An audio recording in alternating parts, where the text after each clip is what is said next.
CMA. എന്തെങ്കിലും ഒരു പ്രതികരണം പിണറായിന്റെ റെയ്ഡ് പിണറായിയുടെ വീട്ടിലെ raid. Sir, how do you see the raid in Kerala that Pinarayi Vijayan has said that Rahul Gandhi is also very happy and satisfied with this raid? How do you see this? How do you counter this? Want to say something, sir?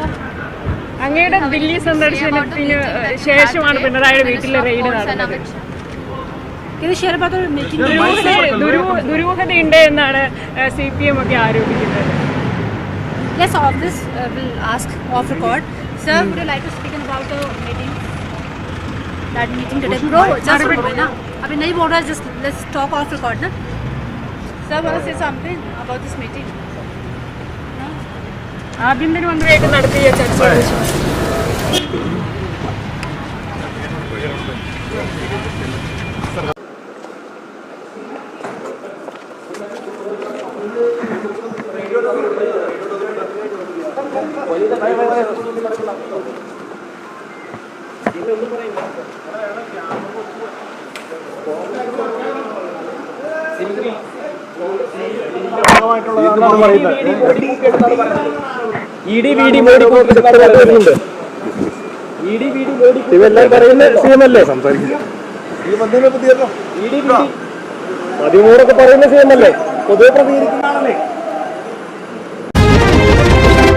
നമസ്കാരം.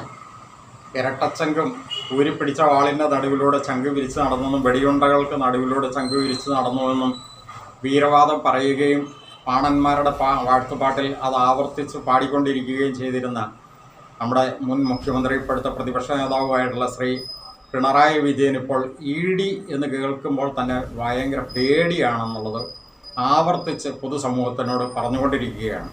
നമുക്കറിയാം, കഴിഞ്ഞ ദിവസം ഉണ്ടായ ഒരു സംഭവവികാസം, ഹൈക്കോടതിയിൽ നിലനിന്നിരുന്ന ഒരു case തുടരന്വേഷണം ഉന്നത ഏജൻസികൾക്ക് അന്വേഷിക്കാവുന്ന കണ്ടന്റ് ഉണ്ട് എന്ന് കണ്ടെത്തിയതിൻ്റെ അടിസ്ഥാനത്തിലാണ് ഹൈക്കോടതി അങ്ങനെ ഒരു അനുമതി നൽകിയിരിക്കുന്നത്.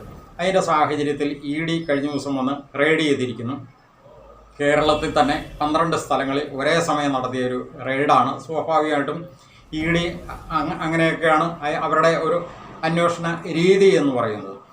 ആരെയും അറിയിക്കാതെ വെളുപ്പാൻ കാലത്ത് തന്നെ അവർക്ക് സെർച്ച് നടത്തേണ്ട ഭാഗം എവിടെയാണോ അവിടെ വന്ന് സെർച്ച് നടത്തുന്നു. അവരുമായിട്ട് ബന്ധപ്പെട്ട മറ്റ് അനുബന്ധ സ്ഥാപനങ്ങൾ എവിടെയൊക്കെ ഉണ്ടോ അവിടെയും ഒരേ സമയം തന്നെ, കാരണം ഇത് അങ്ങോട്ടും ഇങ്ങോട്ടും കമ്മ്യൂണിക്കേഷൻ ഉണ്ടായി അവിടെ ഒരു ഡിഫോൾട്ട് വരുത്താതിരിക്കാൻ വേണ്ടിയിട്ടാണ് ആ രീതിയിൽ അവർ സെർച്ച് നടത്തുന്നത്. അങ്ങനെയാണ് ഇന്നലെ 12 സ്ഥലങ്ങളിൽ ഒരേ സമയം തന്നെ റെയ്ഡ് നടന്നത്. നമുക്കറിയാം, മുൻ മുഖ്യമന്ത്രിയായ ശ്രീ പിണറായി വിജയൻ ഇപ്പോഴത്തെ പ്രതിപക്ഷ നേതാവായിട്ടുള്ള അദ്ദേഹത്തിൻ്റെ തിരുവനന്തപുരത്തുള്ള ഭവനത്തിലും, അതുപോലെ തന്നെ അദ്ദേഹത്തിൻ്റെ സ്വന്തം ഭവനമായ കണ്ണൂർ ജില്ലയിലെ ധർമ്മടത്തെ വീട്ടിലും, അതോടൊപ്പം തന്നെ ഈ അദ്ദേഹത്തിൻ്റെ മകളെ ഇപ്പോൾ 2ാമത് കല്യാണം കഴിച്ചിരിക്കുന്ന മുഹമ്മദ് റിയാസ് മുൻ മന്ത്രിയാണ്, അദ്ദേഹത്തിൻ്റെ കോഴിക്കോട്ടുള്ള ഭവനത്തിലും, അതുപോലെ തന്നെ ഇതിനകത്ത് ഈ കമ്പനിയിൽ പ്രതിസ്ഥാനത്ത് വന്നിരിക്കുന്ന കരിമണൽ കർത്ത എന്നറിയപ്പെടുന്ന വ്യക്തിയുടെ ആലുവയിലെ വീട്ടിലും, അതോടനുബന്ധിച്ചിട്ടുള്ള മറ്റു പല സ്ഥലങ്ങളിലായിട്ട് മൊത്തത്തിൽ 12 സ്ഥലങ്ങളിലാണ്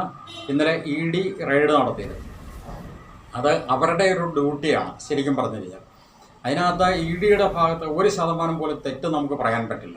ഇനി ED ഏതെങ്കിലും രീതിയിൽ അവർ ദുരുപയോഗം ചെയ്യപ്പെടുകയാണ് എന്ന് ആരോപിക്കാം. സ്വാഭാവികമായിട്ട് കേന്ദ്ര സർക്കാരിൻ്റെ കയ്യിലെ കളിപ്പാവയായിരുന്നുകൊണ്ട് കേന്ദ്ര സർക്കാരിന് അനിഷ്ടകരമായിട്ടുള്ള വ്യക്തികളെ, സ്ഥാപനങ്ങളെ, രാഷ്ട്രീയ പാർട്ടികളെ, സർക്കാരുകളെ അവർ ഈ രീതിയിൽ മറ്റൊരു രീതിയിൽ അല്ലെങ്കിൽ അവർക്ക് ഇഷ്ടമല്ലാത്ത രീതിയിൽ കേസിൽ കുടുക്കി ചെയ്യുന്ന ഒരു രീതി ഉണ്ട് എന്ന് പൊതുവെ പറയപ്പെടുന്നുണ്ട്. ഇനി അങ്ങനെയാണ് എങ്കിൽ തന്നെയും ആ രീതിയിൽ അതിനെ പ്രതിരോധിക്കുകയല്ലല്ലോ വേണ്ടത്. സ്വാഭാവികമായിട്ടും നിയമപരമായിട്ടുള്ള ഒരു സംവിധാനത്തിൽ കൂടെ മാത്രം വേണ്ട അതിനെ പ്രതിരോധിക്കേണ്ടത്. അത് തന്നെയല്ല, മറ്റുള്ള ഒരു ആരോപണങ്ങൾ പോലെ അല്ലല്ലോ ഈ ഒരു വിഷയം. ഇത് ഹൈക്കോടതിയല്ലേ ശരിക്കും പറഞ്ഞു കഴിഞ്ഞാൽ ഇവർക്ക് അനുമതി കൊടുത്തിരിക്കുന്നത്. അപ്പോൾ ഹൈക്കോടതി അങ്ങനെ അനുമതി കൊടുക്കണമെങ്കിൽ അതിനകത്ത് കാര്യമായ കണ്ടന്റ് ഉണ്ട് എന്ന് ഹൈക്കോടതിക്കും ബോധ്യപ്പെട്ടതിൻ്റെ കൂടി അടിസ്ഥാനത്തിലാണല്ലോ അങ്ങനെ ഉന്നത അന്വേഷണ ഏജൻസികൾക്ക് തുടരന്വേഷണം നടത്താം എന്നൊരു പെർമിഷൻ കൊടുത്തിരിക്കുന്നത്. നമുക്കറിയാം, ഇത് ഇന്നും ഇന്നലെ തുടങ്ങിയ സംഭവങ്ങളല്ലല്ലോ. വർഷങ്ങളായിട്ട് ഈ ആരോപണങ്ങൾ ഇവിടെ അന്തരീക്ഷത്തിൽ വളരെ അതിശക്തമായിട്ട് നിലനിൽക്കുന്ന ഒരു കാര്യമാണ്. കാരണം മാത്യു കുഴൽനാടനൊക്കെ അതിശക്തമായിട്ട് കഴിഞ്ഞ മന്ത്രിസഭയുടെ കാലത്ത് നിയമസഭയിൽ അതിശക്തമായിട്ട് ഈ കാര്യങ്ങൾ ഉയർത്തിക്കൊണ്ടുവരികയും ആ സന്ദർഭങ്ങളിലെല്ലാം നിലവിൽ ആ കാലഘട്ടത്തിലെ മുഖ്യമന്ത്രിയായിരുന്ന ശ്രീ പിണറായി വിജയൻ വളരെ ശക്തമായിട്ട് മടിയിൽ കനമുള്ളവനെ പേടിക്കാനുള്ളൂ, എൻ്റെ കൈകൾ വളരെ ശുദ്ധമാണ്, എൻ്റെ കൈകൾ വളരെ ശുദ്ധമാണെന്നൊക്കെ ആവർത്തിച്ച് അന്ന് നിയമസഭയിൽ കൈ ഉയർത്തി കാണിക്കുകയൊക്കെ ചെയ്ത പിണറായി വിജയൻ ഇപ്പോഴെന്താണ് പൊതുസമൂഹത്തിനോട് പറഞ്ഞുകൊണ്ടിരിക്കുന്നത്? ഇപ്പം ശരിക്കും പറഞ്ഞു കഴിഞ്ഞാൽ എൻ്റെ മടിയിൽ കനം മാത്രമേ ഉള്ളൂ, അതുപോലെ തന്നെ എൻ്റെ കൈകൾ കറകൾ കൊണ്ട് മൂടിയിരിക്കുകയാണ് എന്നല്ലേ ഇപ്പോൾ ആവർത്തിച്ച് പറയുന്നത്. ആ പറയുന്നതിന് സമാനമാണല്ലോ ഇപ്പോഴുള്ള ഈ സംഭവവികാസം. ED സ്വാഭാവികമായിട്ട് അവിടെ വന്ന് റെയ്ഡ് ചെയ്തു, അത് അവരുടെ ജോലിയുടെ ഭാഗമാണ്. അവർ റെയ്ഡ് ചെയ്ത് എന്താണെന്ന് വെച്ച് കഴിഞ്ഞാൽ എടുത്തുകൊണ്ട് പോകട്ടെ, ഏതായാലും അവർ ആ സന്ദർഭത്തിൽ പിടിച്ചുകൊണ്ട് പോകാനൊന്നും വന്നതല്ല എന്നുള്ളത് എല്ലാവർക്കും അറിയാവുന്ന ഒരു കാര്യമാണ്. അപ്പോൾ അവിടെ ആ രീതിയിലൊരു പ്രതിരോധം തീർക്കുക എന്ന് പറഞ്ഞു കഴിഞ്ഞാൽ അത് ശ്രീ പിണറായി വിജയൻ്റെ കുതന്ത്രത്തിൻ്റെ ഭാഗമാണ്. കാരണം പിണറായി വിജയനാണ് ഇപ്പോൾ പാർട്ടി എന്ന് പറയുന്നത്. പിണറായി വിജയനേക്കാൾ ഇന്നത്തെ CPM എന്ന് പറയുന്നത് പഴയ CPM അല്ല. ഇന്നത്തെ CPM എന്ന് പറയുന്നത് വെറും പിണറായിസ്റ്റ് CPM ആണ്. അതുകൊണ്ടാണ് അഖിലേന്ത്യാ ജനറൽ സെക്രട്ടറി പോലും ശരിക്കും പറഞ്ഞാൽ ഇന്ന് പിണറായി വിജയൻ്റെ ഒരു കളിപ്പാവയായിട്ടിരിക്കുന്നത്. ഇപ്പോൾ ഈ ഒരു സംഭവത്തിൻ്റെ പേരിൽ ഇന്നലെ ഉണ്ടായ ആ ഒരു അനിഷ്ട സംഭവങ്ങൾ, ED ആകെപ്പാടെ 3 വാഹനത്തിൽ വന്നു റെയ്ഡ് നടത്തി. അവരത് തിരിച്ചു പോയി കഴിഞ്ഞ് കഴിഞ്ഞാൽ ബാക്കിയുള്ള നിയമ നടപടികൾ അതിൻ്റേതായ വഴിക്ക് നേരിടുന്നതിന് പകരം അവിടെ ഈ ക്രിമിനൽ ഗുണ്ടകളെ ഉപയോഗിച്ചുകൊണ്ട്, പാർട്ടിയുടെ ക്രിമിനൽ ഗുണ്ടായിസത്തിനെ ഉപയോഗിച്ചുകൊണ്ട് ED ഉദ്യോഗസ്ഥരെ വളരെ കഠിനമായ രീതിയിൽ ആക്രമിച്ച് അവരെ കൊലപ്പെടുത്താനായിട്ട് ശ്രമിച്ചു. അതുതന്നെയല്ലേ ഇപ്പോൾ കേസ് വന്നിരിക്കുന്നത്. പൊതുസമൂഹം മൊത്തത്തിൽ കണ്ടുകൊണ്ടിരുന്ന സാധാരണ ഒരു കേസിന് വേണ്ടിയിട്ട് അങ്ങനെ ഒരു ആർഗ്യുമെൻ്റ് ഉണ്ടാക്കിയിരിക്കുന്നതാണെങ്കിൽ ഓക്കെ, നമുക്കറിയാം. കാരണം നേരത്തെ ഈ ഇദ്ദേഹം തന്നെ മുഖ്യമന്ത്രിയായിരുന്ന കാലത്ത് വിമാനത്തിൽ KSUക്കാർ മുദ്രാവാക്യം വിളിച്ചുകൊണ്ട് ചെന്നിപ്പോൾ മുഖ്യമന്ത്രിയെ കൊലപ്പെടുത്താൻ ചെന്നു എന്നൊക്കെ പറഞ്ഞുകൊണ്ട് കേസെടുത്ത കാര്യം നമുക്കറിയാം. പക്ഷേ അതൊരു കേസിൻ്റെ ബലത്തിന് വേണ്ടിയിട്ട് അല്ലെങ്കിൽ രാഷ്ട്രീയ വൈരാഗ്യത്തിൽ എടുത്തിരിക്കുന്ന ഒരു കേസാണ് എന്ന് നമുക്ക് മനസ്സിലാവാം. പക്ഷേ ഇതങ്ങനെയല്ലല്ലോ. ഇത് ഇന്നലെ എല്ലാ പൊതുസമൂഹ ലോകം മൊത്തം കണ്ടോണ്ടിരിക്കുകയാണ്. ആ ED ഉദ്യോഗസ്ഥർ റെയ്ഡ് കഴിഞ്ഞ് പുറത്തേക്ക് ഇറങ്ങുമ്പോൾ അവിടെ പാർട്ടിക്കാരോ ഭയങ്കരമായിട്ട് പ്രതിരോധം തീർക്കുക മാത്രമല്ല, കല്ലും മൺകട്ടയും എല്ലാം എടുത്ത് കാറ് ഇടിച്ച് തകർത്ത് 3 കാറുകളും തകർത്ത് അവിടുത്തെ ഇതിൽ യാത്ര ചെയ്ത് വന്നിരുന്ന ഉദ്യോഗസ്ഥരെയും അതുപോലെ കാർ ഓടിച്ചു വന്ന ഡ്രൈവർ, തമ്പാനൂർ സ്റ്റാൻഡിലെ ഒരു ടാക്സി ഡ്രൈവറാണെന്നാണ് പറഞ്ഞത്, ശ്യാം. അദ്ദേഹമൊക്കെ എന്ത് തെറ്റാണ് ചെയ്തിരിക്കുന്നത്? സ്വാഭാവികമായിട്ടും ഒരു വാഹന ടാക്സി പിടിച്ചു, ആ ടാക്സി ഓടിയെന്നുള്ളതിൽ കഴിഞ്ഞ് അദ്ദേഹമൊക്കെ എന്തെങ്കിലും തെറ്റ് ചെയ്തു, അദ്ദേഹത്തെ ആക്രമിച്ചു. അപ്പോൾ അവിടെ ശരിക്കും കൊലപ്പെടുത്തുക എന്നുള്ള ഉദ്ദേശം മാത്രമായിരുന്നു അവിടെ നിലനിൽക്കുന്നു എന്നുള്ള വ്യക്തമായിട്ടുള്ള കാര്യമാണ്. ഏതായാലും അതിനൊക്കെ കേസെടുത്തിട്ടുണ്ട്. പക്ഷേ നമ്മളിവിടെ എടുത്ത് കാണേണ്ട ഒരു കാര്യം എന്ന് പറയുന്നത്, അവിടെ ED ഉദ്യോഗസ്ഥരാണെങ്കിൽ അവരുടെ ജോലിയുടെ ഭാഗമായിട്ട് അവർ ഇവിടെ കേരള പോലീസിനെ അറിയിച്ചിരുന്നില്ല എന്ന് ഇന്നലെ ആഭ്യന്തരമന്ത്രിയായ ശ്രീ രമേശ് ചെന്നിത്തല പറഞ്ഞിട്ടുണ്ട്. അവർക്കത് അങ്ങനെ അറിയിക്കേണ്ട കാര്യമില്ലാത്തതുകൊണ്ട് അത് അവരുടെ ജോലിയുടെ ഒരു രഹസ്യ സ്വഭാവം അവർക്ക് കാത്തു സൂക്ഷിക്കേണ്ടത് ഉണ്ട് എന്നതുകൊണ്ട് കൂടിയാണ് അവരത് അറിയിക്കാതെ പോകുന്നത്. അവരാകെപ്പാടെ ഒരു ചുരുക്കം ചില CRPFൻ്റെ ഭടന്മാരെ മാത്രമാണ് അവരുടെ കൂട്ടത്തിലുണ്ടായിരുന്നത്.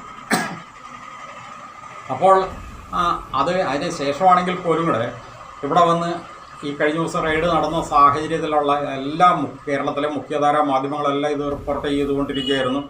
അപ്പോൾ പോലീസിന് അതിൻ്റെ അവിടുത്തെ ഗൗരവം മനസ്സിലാക്കാവുന്നതുണ്ടായിരുന്നല്ലോ. പക്ഷേ പോലീസ് അവിടെ കാണിച്ചിരിക്കുന്ന ഒരു അലംഭാവം വെച്ച് നോക്കുമ്പോൾ പൊതുസമൂഹം കാണുന്നത് മുൻ മുഖ്യമന്ത്രിയായ ശ്രീ പിണറായി വിജയൻ തന്നെയാണ് ഇപ്പോഴും തങ്ങളുടെ മുഖ്യമന്ത്രി. അതുപോലെ തന്നെ മുൻ ആഭ്യന്തരമന്ത്രിയായ ശ്രീ പിണറായി വിജയൻ തന്നെയാണ് തങ്ങളുടെ ഇപ്പോഴും ആഭ്യന്തരമന്ത്രി എന്നുള്ള നിലയിലേക്കായിരുന്നു ഇന്നലെ പോലീസിൻ്റെ അവിടുത്തെ ഒരു ഇടപെടൽ കാണുമ്പോൾ പൊതുസമൂഹം കരുതുന്നത്. കാരണം അത്രയും വലിയ ജനക്കൂട്ടവും അത്രയും ഒരു അക്രമാസക്തമായിട്ടിരിക്കുന്ന സാഹചര്യത്തിൽ ED ഉദ്യോഗസ്ഥർ പുറത്തേക്ക് വരുമ്പോൾ അവർ വെറും 3 വാഹനങ്ങളിൽ മാത്രമേ ഉണ്ടായിരുന്നുള്ളൂ. ആകെപ്പാടെ ഒരു 5-6 ഉദ്യോഗസ്ഥർ മാത്രമേ ഉള്ളൂ. അവർക്ക് വേണ്ട പ്രൊട്ടക്ഷൻ കൊടുക്കാനായിട്ട് ഇവിടുത്തെ കേരള പോലീസിന് കഴിഞ്ഞില്ല എന്നുള്ളത് അത് പോലീസിൻ്റെ ഒരു വൻ പരാജയം തന്നെയാണ്. എത്രയെല്ലാം ന്യായീകരിച്ചു കഴിഞ്ഞാൽ പോലും ഇനിയിപ്പോൾ എന്താണെങ്കിലും ശരി, ഇതിനകത്ത് ശക്തമായിട്ട് കേന്ദ്രം അതിനകത്ത് ഇടപെടുന്നുണ്ട്. കാരണം ED ഉദ്യോഗസ്ഥരെന്ന് പറഞ്ഞു കഴിഞ്ഞാൽ അവർ കേന്ദ്ര അന്വേഷണ ഏജൻസിയാണ്. അവരുടെ ജോലിയെ തടസ്സപ്പെടുത്തി എന്ന് മാത്രമല്ല, അവരെ ആക്രമിച്ചു കൊലപ്പെടുത്താൻ ശ്രമിച്ചു എന്നുള്ളത് കൂടി കേസ് വരുമ്പോൾ സ്വാഭാവികമായിട്ടും അത് രാജ്യദ്രോഹ കുറ്റമായിട്ട് ചുമത്തപ്പെടാം.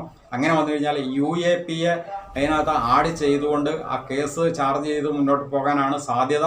അങ്ങനെ വന്നു കഴിഞ്ഞാൽ ഇതിനകത്ത് ഈ അക്രമം നടത്തിയിരിക്കുന്ന പ്രതികളാക്കപ്പെട്ട സാധാരണക്കാർ, അവരൊക്കെ സാധാരണക്കാരാണ്. പിണറായി വിജയനും അതുപോലെ തന്നെ സ്റ്റേറ്റ് സെക്രട്ടറി, അഖിലേന്ത്യാ സെക്രട്ടറി എന്നൊക്കെ പറഞ്ഞു കഴിഞ്ഞാൽ അവർക്കൊക്കെ ഈ അങ്ങനെ ആഹ്വാനം നടത്തിയാൽ മതി. പക്ഷേ ഇതിനകത്ത് ഈ അക്രമത്തിന് ഇറങ്ങി പുറപ്പെട്ട സാധാരണക്കാരായിട്ടുള്ള സഹാക്കൾ അവർക്കൊക്കെ മിക്കവാറും ഈ തീഹാർ ജയിലിലാവാനാണ് സാധ്യതയിരിക്കുന്നത്. കാരണം ഈ ഇതിനു മുമ്പ് ഇത്തരം ഒരു സംഭവങ്ങളൊക്കെ ഉണ്ടായിട്ടുണ്ട്, പല സംഭവങ്ങളുണ്ടായിട്ട്.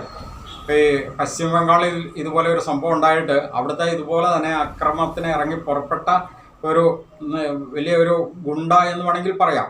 ഗുണ്ട എന്നുള്ളത് ഇപ്പോൾ നമ്മൾ കൊടുക്കുന്ന ഒരു നിർവചനമാണെങ്കിൽ പോലും കൂടെ അന്ന് തൃണമൂൽ കോൺഗ്രസിൻ്റെ ഒരു ലോക്കൽ നേതാവ്, ശക്തനായിട്ടുള്ള നേതാവ് ഷാജഹാൻ ഷെയ്ഖ് എന്ന് പറയുന്ന വ്യക്തിനെ 2024 ഇതേപോലുള്ളൊരു സംഭവത്തിൻ്റെ പേരിൽ അറസ്റ്റ് ചെയ്യപ്പെട്ട് ജയിലിൽ കിടക്കാൻ തുടങ്ങിയിട്ട് കുറേ കാലമായി, ഇതുവരെ ജാമ്യം പോലും കിട്ടിയിട്ടില്ല. അപ്പോൾ ഇതൊക്കെയാണ് ഇതിനകത്ത് സംഭവിക്കാൻ പോകുന്ന കാര്യങ്ങൾ.